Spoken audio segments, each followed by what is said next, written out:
Yes we are live now. Hello friends, this is Vishwas. Welcome to Dhairya coaching संस्थान।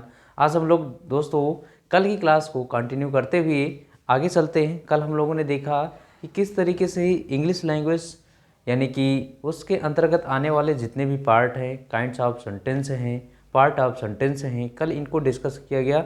और English सीखने के लिए आपको किन किन माध्यमों की ज़रूरत पड़ती है उनको हमने कल की क्लास में डिस्क्राइब किया। आज उसी की क्लास में कंटिन्यू करते हुए हम लोग आगे चलते हैं। एक बार मैं आपको फिर से एक ब्रीफ नोट्स देता हूं दोस्तों कि इंग्लिश लैंग्वेज सीखने के लिए जो आपको 4 मेथड की ज़रूरत होती है, वो मेथड होते हैं आपके एल, एस, आर और डब्ल्यू। ये 4 मेथड होते हैं जिन पर आपको काम करना होता है। हमने कल इसको डिस्क्राइब भी किया था। यल मिस होता है लिसनिंग करना, यानी किसी बात को बहुत ही अटेंटिवली पूर्वक, ध्यानपूर्वक इसको सुनना। और उसके बाद जब आप इन चीज़ों को लिसन कर लेते हैं और इसके बाद आप इसको क्या करते हैं, स्पीक करते हैं। उसके बाद आप देन रीड करते हैं और उसके बाद राइट करते हैं। ये आपके 4 मेथड होते हैं दोस्तों, जो कि हमने बताया कि ये अपने आप में किसी भी लैंग्वेज को सीखने के लिए सबसे इम्पोर्टेंट रूल्स जिसको कह सकते हैं दोस्तों, ये होता है। ठीक है भाई, क्योंकि आप ये तो कर सकते हैं, लिसन भी कर सकते हैं बहुत ही अटेंटिवली, बहुत ही सावधानीपूर्वक, स्पीक भी कर सकते हैं और रीड भी कर सकते हैं। करना तो ये भी कर सकते हैं राइट का ऑप्शन, लेकिन दोस्तों करता है नहीं कोई, है ना। तो ये आप मान चलिए कि अगर यदि आपको कोई भी सब्जेक्ट सीखना हो या any other language, if you learn it, then you will provide 4 concept of the learning method L, S, R and W। Are you getting my point दोस्तों?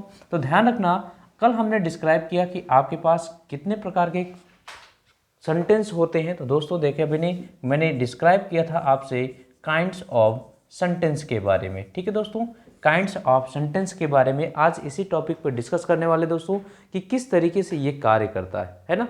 तो देखिए, काइंड्स ऑफ सेंटेंस होते क्या हैं। कल मैंने थोड़ा सा जिक्र किया था कि what is the difference between kinds and parts. Kinds and parts में आपके डिफरेंस क्या होते हैं, तो कल मैंने इसको डिस्क्राइब भी किया था दोस्तों। ठीक है भाई, तो काइंड्स की बात करेंगे दोस्तों, तो that is a variety of something, है ठीक है। ये अपने आप में वैराइटीज बताता है कि किसी प्रकार कह सकते हैं भाई, है ना। पार्ट्स रिलेटेड टू ये भाग, है कि नहीं भाई, जिसको कह सकते हैं भाग, पार्टीशन, सेपरेशन, है कि नहीं। तो दैट इज अ पार्ट्स। ठीक है दोस्तों, तो आज हम लोग डिस्कस करने वाले हैं काइंड्स ऑफ सेंटेंस के बारे में। ठीक है, now let us start this point, kinds of sentence. बात करते हैं दोस्तों, तो कितने होते हैं आप लोग कमेंट बॉक्स में ज़रूर दीजिएगा जवाब, है ना। तो काइंड्स ऑफ सेंटेंस की बात करेंगे तो there are 5 kinds of sentences. ध्यान रखना दोस्तों, 5 काइंड्स ऑफ सेंटेंसेस। आपके सेंटेंस के कितने प्रकार के होते हैं? 5 प्रकार के होते हैं, जिनमें से हमने पहला देखा कि आपका आता है असर्टिव सेंटेंस। ध्यान रखना दोस्तों, मैं यहाँ पर थोड़ा सा लिखने की कोशिश करता हूँ। असर्टिव सेंटेंस, असर्टिव सेंटेंस, है कि नहीं। अगर बात करें अब आपसे कि दूसरा सेंटेंस क्या होता है, तो दूसरा अपने आप में interrogative sentence, interrogative sentence, sentence, है कि नहीं। अगर तीसरे की बात करें तो अपने आप में होता है imperative sentence, imperative sentence, sentence.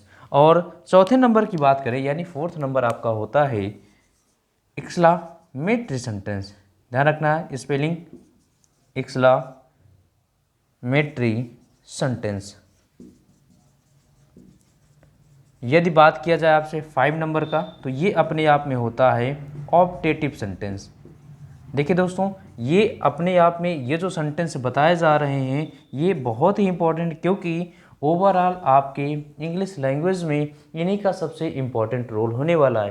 क्योंकि ये 5 काइंड्स ऑफ जो सेंटेंस हैं, इनको आपको यहीं से नहीं, यहाँ से लेकर के आपको लास्ट तक सीखना होता है दोस्तों कि what is the assertive sentence, interrogative sentence, imperative sentence, exclamatory sentence and then optative sentence. Are you getting my point? तो दोस्तों बात करेंगे असर्टिव सेंटेंस। तो assertive sentence always give the sense of positive और निगेटिव, बोथ सेंस रखता है दोस्तों, positive और निगेटिव का। यदि बात करेंगे positive, what is the positive and what is the negative give the sense of assertive sentence, तो वी नो दैट कि असर्टिव देयर आर 2 पार्ट्स। एक आपका हो गया affirmative sentence affirmative sentence, affirmative also called as a positive sentence, इसको हम एक नाम से और जानते हैं, पॉजिटिव सेंटेंस के नाम से जानते हैं। ठीक है दोस्तों, we know that if you say that positive sentence we don't use do not, we don't use any other negative words in the affirmative sentence. Are you getting my point? ठीक है दोस्तों, तो ध्यान रखना यहाँ पर कि हमने यूज़ किया, अगर इसके स्ट्रक्चर की बात करें तो सब्जेक्ट, इसके बाद helping verb, main verb, then we use object, है कि नहीं, that is your also affirmative structure, है कि नहीं दोस्तों। तो बात करें यहाँ पर नेगेटिव सेंटेंस की, तो ये नेगेटिव सेंटेंस है, और नेगेटिव सेंटेंस में we use no not, never या other negative words in the sentence.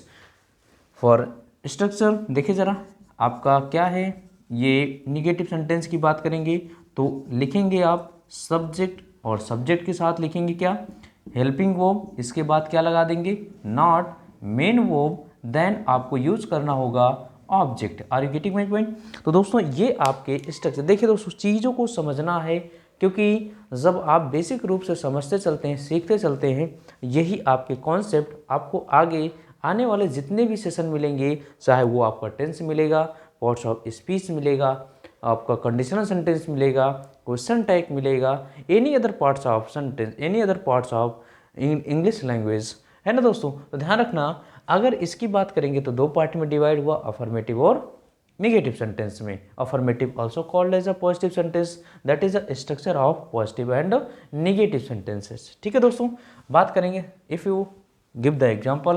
देखिए दोस्तों, यदि हम आपको एग्जाम्पल देते हैं तो इसमें आपको किस तरीके से एरर फाइंड आउट करना है, जस्ट एज अ एग्जाम्पल, क्योंकि अभी हमने उतनी चीज़ों को आप तक, यानी कि आप नहीं पढ़े होंगे, शायद पढ़े भी होंगे, तो जो भी है आप कमेंट बॉक्स में करते जाइएगा।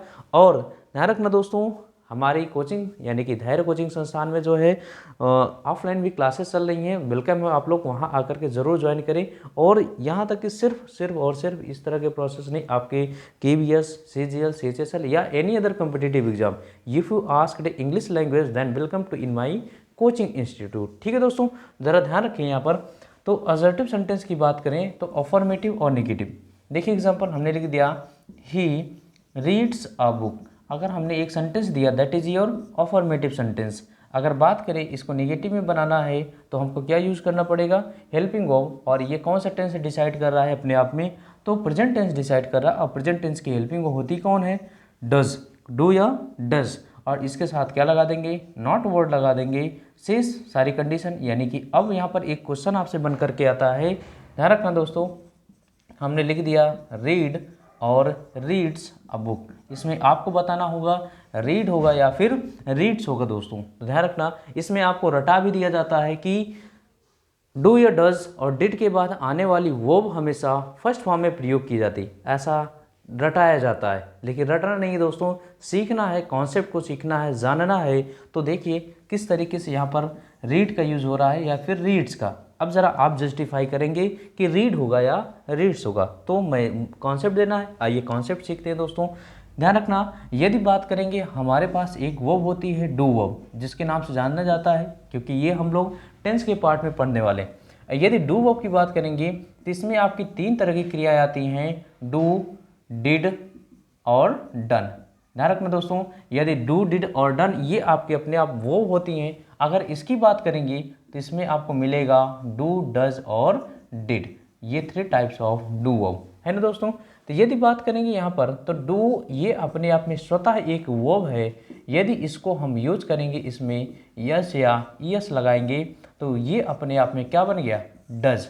तो ज़रा दोस्तों बताइए ज़रा, यहाँ पर हमने डू में यस या ईएस का कॉन्सेप्ट यानी कि सफिक्स कर दिया, तो अपने आप में क्या बन गया, डज बन गया। We know that all verbs always used in always plural form, यानी कि always used in plural form.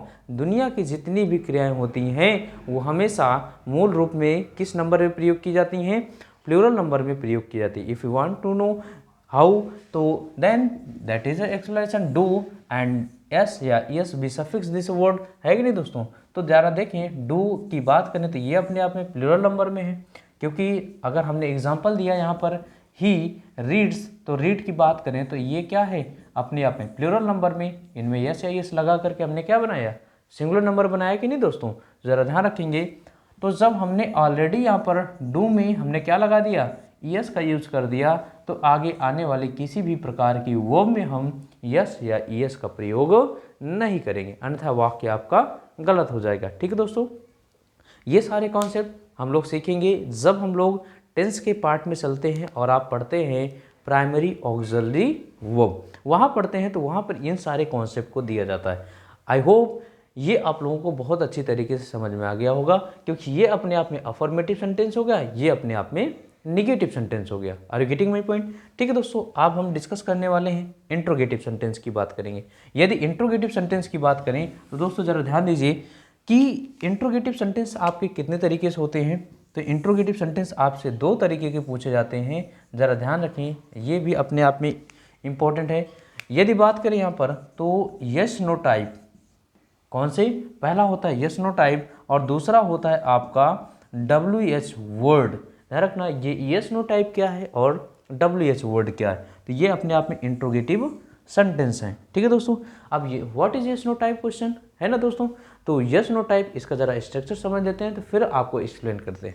बात समझिए दोस्तों, यस नो टाइप, इसके स्ट्रक्चर की बात करें तो इसकी शुरुआत किससे होगी? हेल्पिंग वर्ब से। इसके बाद क्या आएगा? सब्जेक्ट आएगा।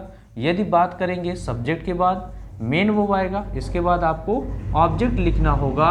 ये क्या है अपने आप में? ये यस नो टाइप का क्वेश्चन हो गया। ठीक है दोस्तों, यदि बात करें WH वर्ड की तो सबसे पहले लिखना क्या है आपको? WH word. इसके बाद helping verb, then subject, then main verb, then आपको ऑब्जेक्ट लिखना होगा और question mark, that is your WH word type question. Are you getting my point? अब ध्यान रखना दोस्तों, यहाँ अब हिंदी में आपको समझाता हूँ कि what is the yes no type question. यदि बात करें हम कि यस नो टाइप कहने का मतलब ये होता है दोस्तों कि जिसका आंसर, जिस प्रश्न का आंसर या तो हाँ या तो ना में ही रह जाए, उसी को क्या कहते हैं? Yes no type question. ध्यान रखना दोस्तों, अब एक बात फिर ध्यान रखना, यदि जिसका आंसर यस और नो में हो वो क्या कहलाएगा? यस नो टाइप क्वेश्चन कहलाएगा। और इसी को एक और नाम से जाना जाता है कि जिसका आंसर यस और नो ही पर ही हो, यानी कि इसके अलावा कुछ ना हो, इसको क्या कहते हैं? Close ended question. क्या कहा जाता है भाई? क्लोज एंडेड क्वेश्चन, यानी कि जिसका आंसर यस या नो पर ही समाप्त हो जाए, वो अपने आप में क्लोज एंडेड क्वेश्चन है। फॉर एग्जाम्पल ध्यान रखना दोस्तों, जैसे मैंने कहा कि क्या वह खाना खाता है? क्या वह खाना खाता है कि नहीं? तो अपने आप में इंट्रोगेटिव हुआ। तो आपने पूछा कि क्या वह खाना खाता है। अब क्या वह खाना खाता है, तो या तो हाँ या तो ना, ये फिर एस या फिर नो, तो यस या नो मिला, इसके अलावा कोई और आंसर मिला? नहीं मिला दोस्तों। तो किस टाइप का हो गया? Yes no type question. Are you getting my point? बात समझे। अब यहाँ पर WH वर्ड कहने का मतलब ये होता है दोस्तों कि जिसका आंसर, जिसका उत्तर यस या नो पर समाप्त ही ना हो, वो अपने आप में क्या होते हैं? WH वर्ड टाइप क्वेश्चन होते हैं। जैसे कि फॉर एग्जांपल मैंने कह दिया वह क्या खाता है, वह क्या खाता है। देखिए जस्ट एग्जांपल, वह क्या खाता है। अब जरा दोस्तों जरा देखें यहाँ पर क्या खाता है, खाने के लिए तो कुछ भी हो सकता है कि नहीं दोस्तों? तो उसके लिए क्या है? खाने का रास्ता ओपन है कि नहीं है भाई? तो यानी समथिंग, एनीथिंग, कुछ भी खा सकता है दोस्तों। जब एनीथिंग खा सकता है तो ध्यान रखना अपने आप में इसी को कहा जाता है open ended question. Open ended question. ध्यान रखना दोस्तों, बात को समझ में आ गई। जिसका आंसर यस या नो पर समाप्त हो जाए, यस नो टाइप क्वेश्चन, और जिसका आंसर यानी कि यस या नो पर समाप्त ना हो, वो अपने आप में WH वर्ड टाइप क्वेश्चन कहलाते हैं। Are you getting my point? ठीक है दोस्तों, तो ज़रा देखिए अब यहाँ पर आपको ये तो हिंदी का ट्रांसलेशन हो गया। अगर हम आपसे बात करें इसका कि इंग्लिश में किस तरीके से प्रयोग किया जाएगा, तो ज़रा देखें। यहाँ तक बातें कुछ समझ में आई दोस्तों? यदि समझ में आए हो तो प्लीज़ कमेंट बॉक्स में ज़रूर कमेंट करें, है ना दोस्तों? ज़रा देखें। अब यहाँ से बात करेंगे कि किस तरीके से यस नो और WH वर्ड का यूज किया जाता है। हमने यस नो की शुरुआत किससे की? Helping verb. Always start yes no type question helping verb है कि नहीं। यस नो टाइप क्वेश्चन का जो स्टार्ट होती है, जो शुरुआत होती है, हमेशा किससे होती है, हेल्पिंग वर्ब से होती है। और डब्ल्यू एच वर्ड की तो आए हुए डब्ल्यू एच वर्ड से ही प्रयोग किया जाता है, ठीक है। जैसे एग्जाम्पल मैंने कहा क्या वह खाता है, तो ये टेंस अपने आप में प्रेजेंट टेंस हो गया। अब प्रेजेंट टेंस हो गया तो क्या लिखेंगे, डज ही ईट फूड, क्या वह खाना खाता है, डज ही ईट फूड, है कि नहीं। जरा देखिए, अगर बात करें वह क्या खाता है, क्या खाता है, तो हमने क्या लिख दिया, व्हाट, उसके बाद हेल्पिंग वर्ब चाहिए कि नहीं चाहिए, व्हाट, उसके बाद डज, देन ही, उसके बाद ईट फूड, ठीक है दोस्तों। ये अपने आप में क्या बन गया, W H word type question बन गया, और ये यस नो टाइप बन गया, ठीक है ना। बातें समझ में आ गई। अब आपसे कुछ एग्जाम्पल देता हूँ, आपको एरर फाइंड आउट करना है, किस तरीके से क्वेश्चन आपसे पूछे जाते हैं, ठीक है दोस्तों। ज़रा ध्यान दीजिएगा। यहाँ से हमने कहा कि डज दे गो दियर, ये पहला क्वेश्चन हो गया। दूसरा, why Ram has completed his task, task miss होता है दोस्तों, कार्य।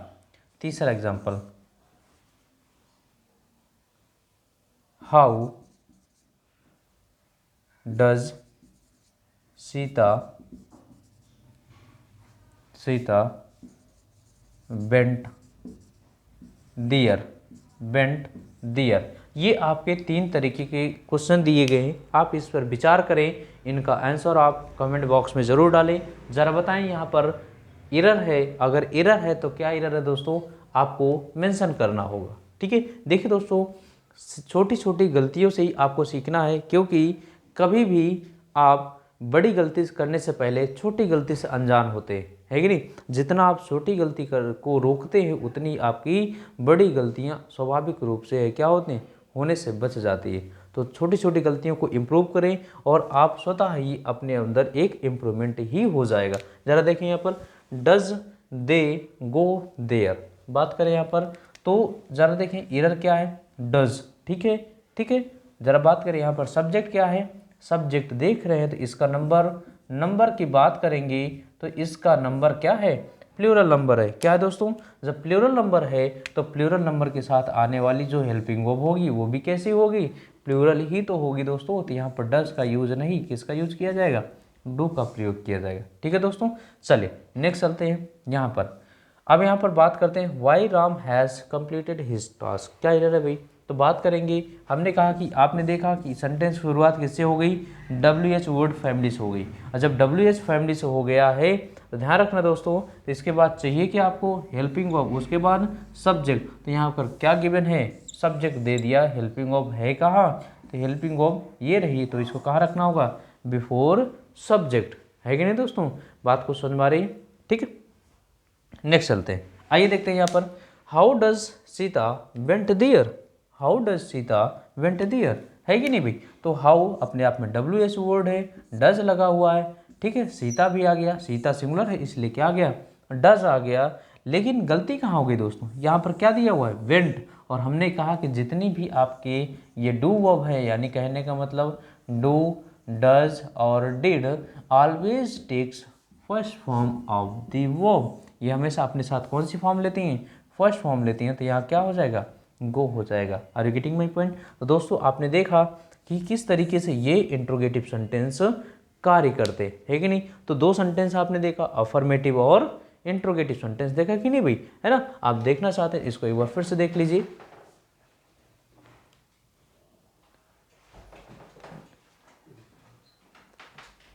चले समझ में आ गया भाई, चलते हैं अब ले चलते हैं आपको इम्पेरेटिव सेंटेंस की तरफ, जो अपने आप में सबसे इम्पोर्टेंट और महत्वपूर्ण है, क्योंकि इस इम्पेरेटिव सेंटेंस का यूज़ आपको वॉइस और नरेशन में बहुत ही अच्छे लेवल से क्वेश्चन बनाए जाते हैं और पूछे भी जाते हैं आप लोगों से। ज़रा देखें, अगर बात करेंगे इम्पेरेटिव सेंटेंस की, बाकी सब आप इसका तो देख ही लिए होंगे, इसको आप लिख भी लिए होंगे, है कि नहीं। मैंने कहा दोस्तों कि जितना अच्छा आप सुनते हैं जितना अच्छा आप पढ़ते हैं, है कि नहीं, और जितना अच्छा आप सुनते हैं, जितना अच्छा आप स्पीक करते हैं, है ना, और उतना अच्छा रीड करते हैं, देन आप राइट करते हैं।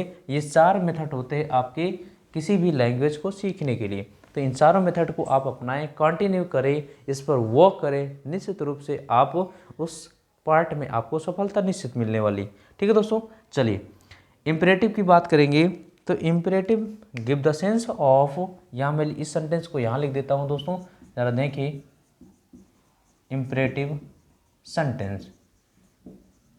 सेंटेंस इम्परेटिव सेंटेंस से आपकी देखिए सेंस देता है 4 प्रकार की। अगर बात करेंगे यहाँ पर, तो मैं यहाँ मेंशन कर रहा हूँ दोस्तों, ज़रा ध्यान दीजिएगा।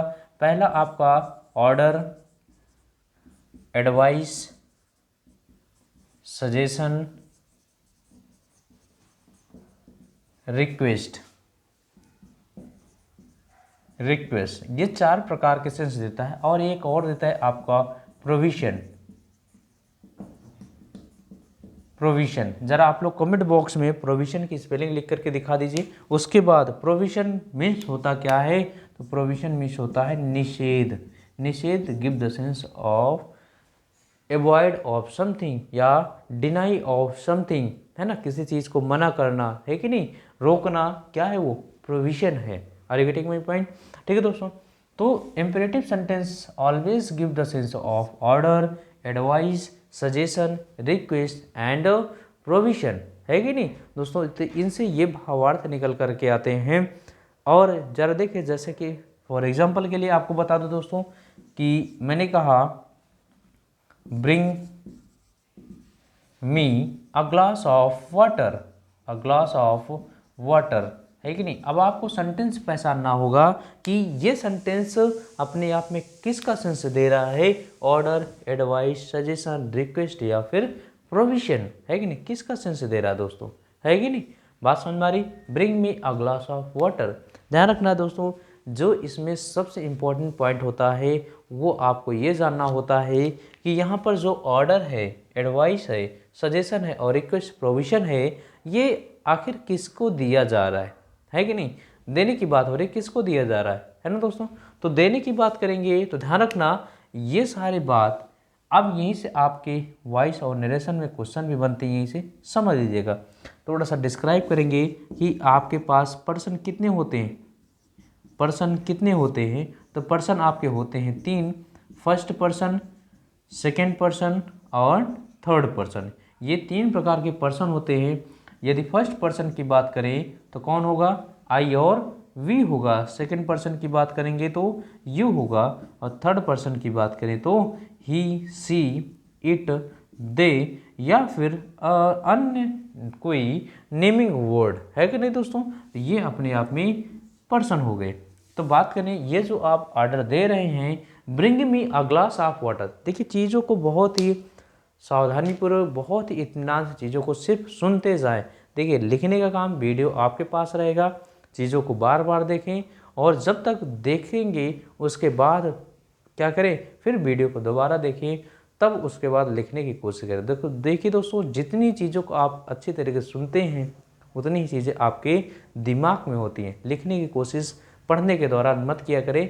जब आप पहले चीज़ों को सुने, अच्छा श्रोता बने, और जितना अच्छा श्रोता बनेंगे उतना अच्छा आप स्पीकर बनेंगे, है ना दोस्तों। तो सबसे पहले अच्छा काम है कि पहले लेसन हो। तो यहाँ पर मैंने कहा कि ब्रिंग, अब ये ऑर्डर दे रहा है, bring me a glass of water, मुझे एक गिलास पानी लाओ, है कि नहीं। तो मुझे एक गिलास पानी लाओ, तो क्या है, ये अपने आप में सेंस ऑर्डर दे रहा है। और ऑर्डर भाई आप किसको जब दे रहे हैं तो किसी न किसी सेकंड पर्सन को देंगे कि नहीं देंगे। तो सेकंड पर्सन हिडन हियर, यानी कि सेकंड पर्सन यहाँ छिपा होता है, वो स्पष्ट नहीं होता है। ठीक है दोस्तों, चलिए अब यहाँ बात करेंगे हम आपसे कि ये जो यहाँ पर लिख दिया भाई पहला सेंटेंस। दूसरा सेंटेंस हमने लिखा कि जो है don't don't abuse anyone, don't abuse anyone. तीसरा सेंटेंस डोंट टेल अ लाई। चौथा sentence never abuse anyone. Anyone, ये 4 तरीके के आपको सेंटेंस दिए गए हैं, इनको आप ज़रा स्पष्ट करें ये कहना क्या चाह रहे हैं। एक 5वां सेंटेंस मैं यही लिखता हूँ दोस्तों, जरा ध्यान दीजिए, please give me a cup of coffee, please give me a cup of coffee. ये 5 तरह के आपके सेंटेंस दिए गए हैं, ज़रा विचार करें, इनका अपने तरह तरह के क्या है मोड हैं, तरह तरह के ये अपने आप में कॉन्सेप्ट है, तो इनको बताएं ज़रा। तो bring me a glass of water कहने का मतलब ये क्या है अपने आप में, give the sense of order. किसका सेंस देगा ये, ऑर्डर का सेंस देगा। यदि बात करें डोंट एब्यूज एनीवन, तो क्या है भाई, ये कहीं ना कहीं किसका सेंस दिया, प्रोविजन का दिया कि नहीं भाई। हम किसी चीज़ को क्या कर रहे हैं, मना करने का काम कर रहे हैं। जब मना कर रहे हैं तो क्या है भाई, डोंट एब्यूज एनीवन, है ना दोस्तों। अगर बात करें डोंट टेल ए लाई, है ना, तो हो सकता है ये अपने आप में क्या हो सकता है भाई, एडवाइस और सजेशन भी तो हो सकता है कि नहीं। बात करेंगे अगर हमने कह दिया नेवर एब्यूज एनीवन, है कि नहीं, तो ये क्या है, यानी कि एनीवन, एब्यूज में जानते ही होंगे, है ना। तो यहाँ पर अपने आप में किसका सेंस दिया, या तो आप क्या करेंगे एडवाइस, या फिर क्या करेंगे सजेशन करेंगे, या फिर आप किसी को मना कर रहे हैं तो वो किसका सेंस देगा, प्रोविजन का सेंस देगा। Are you getting my point. चले यहाँ पर किसका सेंस देगा, प्लीज़, प्लीज़ है कि नहीं। जब प्लीज़ लग गया तो दोस्तों तो अपने आप किसका सेंस देगा, रिक्वेस्ट का सेंस देगा। ठीक है दोस्तों, तो ये आपके सेंटेंस हुए जो कि ये आपके 4 तरह के पार्ट यानी 5 तरह के पार्ट में डिवाइड करके पूछे जाते हैं। ध्यान रखना दोस्तों। अब यहाँ से बहुत अच्छे लेवल क्वेश्चन बनाए जाते हैं आपसे, ज़रा देखें, क्योंकि यहाँ पर आपने देखा, जैसे मैं एक सेंटेंस और लिखता हूँ दोस्तों, लेट मी गो, लेट मी गो। मैंने दूसरा सेंटेंस लिखा लेट हिम गो, है कि नहीं दोस्तों। यहाँ पर अब ये सेंटेंस आपका लेट से भी बन गया, है कि नहीं। ये अपने आप में कैसा सेंटेंस हो गया, इंपेरेटिव सेंटेंस हो गया। बात करेंगे लेट मी गो, तो मुझे जाने दो, लेट हिम गो, उसे जाने दो, है कि नहीं दोस्तों। तो कहीं ना कहीं लेट से स्टार्ट होने वाले सेंटेंसों के द्वारा हमेशा आपको किसका सेंस देगा, कहीं ना कहीं पोलाइट रिक्वेस्ट या फिर एडवाइस या फिर सजेशन या फिर ऑर्डर का भी सेंस देगा। Are you getting my point. ठीक है दोस्तों, बात करें यहाँ पर, चलते हैं। अगर बात करें यहाँ पर, ज़रा देखिए भाई, तो इस तरीके से यहाँ पर डिस्कस किया जाए कि यहाँ पर जो आपके इंपेरेटिव सेंटेंस हैं वो 2 तरीके से बन सकते हैं। एक आपका स्टार्ट होता है कि वर्ब से प्रारंभ होने वाले वाक्य। इसमें पहला पॉइंट होता है दोस्तों कि वर्ब से प्रारंभ होने वाले वाक्य, प्रारंभ होने वाले वाक्य, ये आपके क्या है, पहला जो यहाँ से क्वेश्चन बनता है। दूसरा सेंटेंस किससे स्टार्ट होता है, लेट से प्रारंभ होने वाले वाक्य। ये 2 प्रकार के यहाँ से क्वेश्चन बन करके आते हैं होने वाले वाक्य। इनको एक एक करके सीखते हैं दोस्तों कि किस तरीके से वर्ब से प्रारंभ होता है और किस तरीके से सेंटेंस लेट से स्टार्ट होता है कि नहीं। और वर्ब से प्रारंभ होता है दोस्तों, तो वर्ब से प्रारंभ होने में वो किस किस का सेंस रखेगा, ऑर्डर, एडवाइस, सजेशन, रिक्वेस्ट या फिर प्रोविजन का, किस किस का सेंस रखेगा। Are you getting my point. देखिए दोस्तों, चीज़ें समझ में तो आ रही ना, चीज़ें समझ में जो यहाँ बताने की कोशिश कर रहा हूँ समझ में तो आ रही ना, है कि नहीं। क्योंकि देखिए दोस्तों, ये आपको दोनों को कैटेगराइज किया गया, मिक्स नहीं। यहाँ पर देखिए चीज़ों को मिक्सअप करके दिया गया है, यहाँ पर आपको कैटेगराइज करके बताया जाएगा। क्योंकि वर्ब से जो स्टार्ट होगा और लेट से जो स्टार्ट होगा, है कि नहीं दोस्तों। तो ये बातें यहाँ तक समझ में आ गई कि नहीं भाई, है ना।